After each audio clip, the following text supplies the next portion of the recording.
Hi, I'm Jacqueline Rex. Today I'm going to do homemade fried apples, my own recipe. First we start off with 5 to 6 apples. I'm using John and Mac today, but ginger gold will work as well. First of all, we cut the apples. I cut some already, as you can see. I cut them in about 2-inch squares, the smaller the better. You do not have to peel them. We just core them.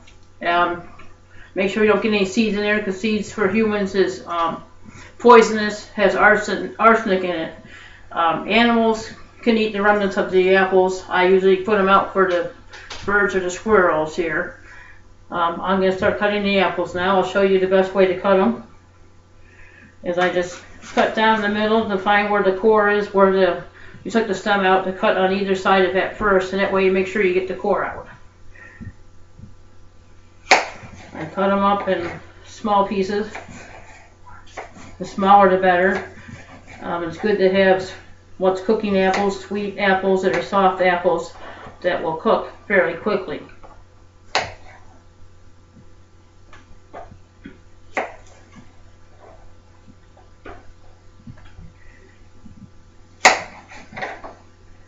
I usually cut out any pieces that are brown with bruises, because that can affect the taste of the apples. That I find that the bruises could be kind of bitter.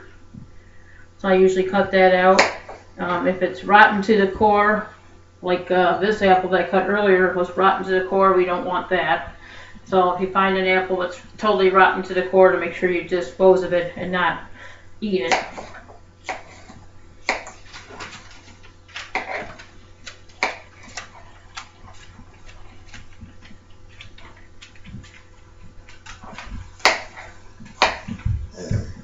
So as you can see, I'm cutting the apples up in fairly small pieces. On the smaller the better, like I said, to help it cook faster. It usually takes about 20 minutes to cook the apples.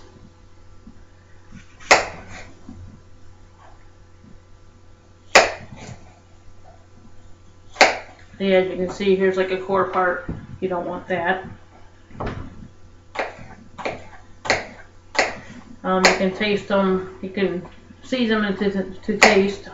I usually put a cup of sugar and 2 teaspoons of ground cinnamon and ground nutmeg as well. But then you can season them to taste. Some people might like more flavor.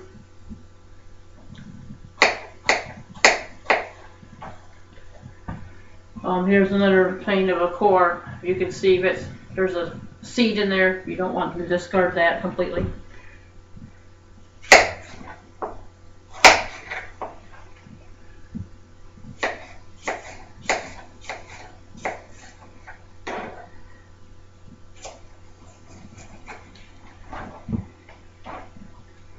So make sure you cut the apples in squares.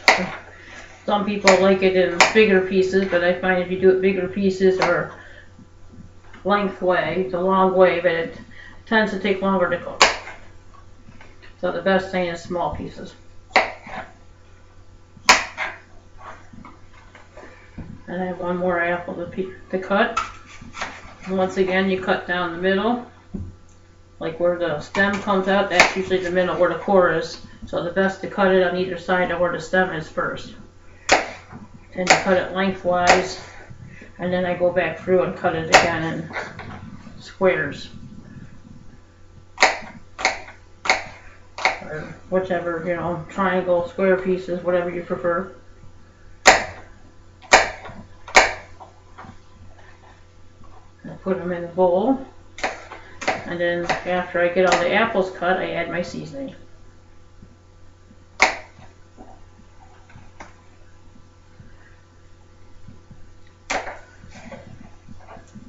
Make sure we're all broken up and try to get as small pieces as you can.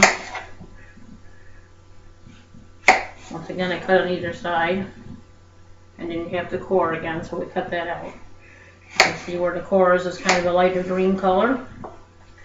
You can kind of see and you can see the seeds in there. You don't want any of that.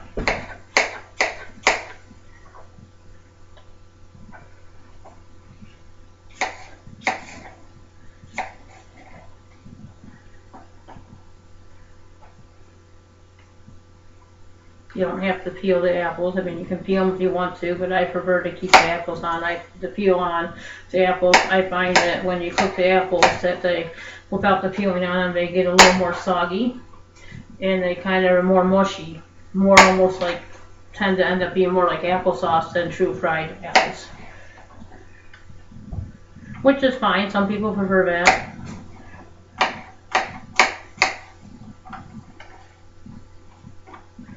Okay, I'm going to put up my last apple here. Once again, about this size, you know, maybe about 2-inch squares. Next, I already have the sugar and the nutmeg in a bowl, so I'm going to just put it over the apples, put the mixture, a whole mixture in, over the apples in the bowl first. And make sure you stir it up. They get the apples completely covered with the mixture of the 1 cup of sugar, 2 teaspoons of ground nutmeg, and 2 teaspoons of ground cinnamon. That's what I usually do. Sometimes I add it to check it halfway through and add some more to my taste, more cinnamon or nutmeg, however you prefer to have it. What we do is get a fry pan. This is a fry pan I use with a lid. You put about 2 inches of water in the fry pan. And what you do next is go ahead and put the apples in the fry pan. Make sure they're really stirred up really well, that they got everything on it. They're fully covered. And go ahead and put them in the fry pan. Just try to put them in the fry pan, kind of even it out so it's not a big pile, so it'll cook evenly.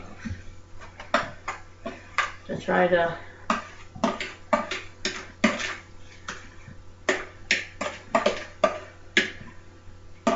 get all the sugar out. What I usually do is mix them again in the fry pan again. Make sure it's kind of even, an even pile, not too high in any one place of the pan, so they'll cook evenly. If you can see that I kind of have them pretty even. The next thing to do is put it on high heat on the stovetop until it starts boiling. And then once it boils, turn it back down to simmer for about 20 minutes. Stay stirring occasionally, checking on the apples to make sure they're soft. Depending on what kind of apple you use or the size you cut it, you might need a little more than 20 minutes. But on average, 20 minutes. You put it on the stovetop, put it on high. When it boils, turn it right down to simmer and cook it for 20 minutes.